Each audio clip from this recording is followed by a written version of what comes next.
देखा गया है कि ऐसे वैसे शौकिया भौंकने वाले कुत्तों का सांस तो 2-4 दफा ही ट्याऊं ट्याऊं करने में उखड़ जाता है, मगर ये कुत्ता उर्दू में भौंकता था, यानी भौंकता ही चला जाता था।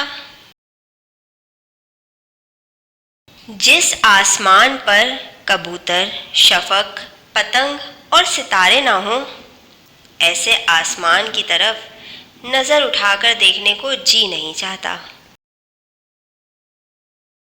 कराची में लोग लखनऊ वालों की तरह पतंग, तीतर, मुर्ग और मेंढे नहीं लड़ाते, खुद लड़ लेते हैं। कुत्ता वो दुखियारे पालते हैं जो मुसाहिब और दरबारी अफोर्ड नहीं कर सकते। मौलवी साहब मुर्गे की अजान फकत मुर्गी के लालच में बर्दाश्त कर लेते हैं।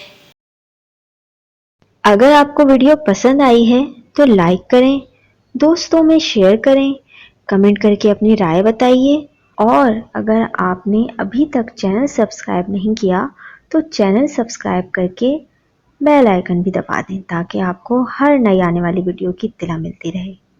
Thanks for watching.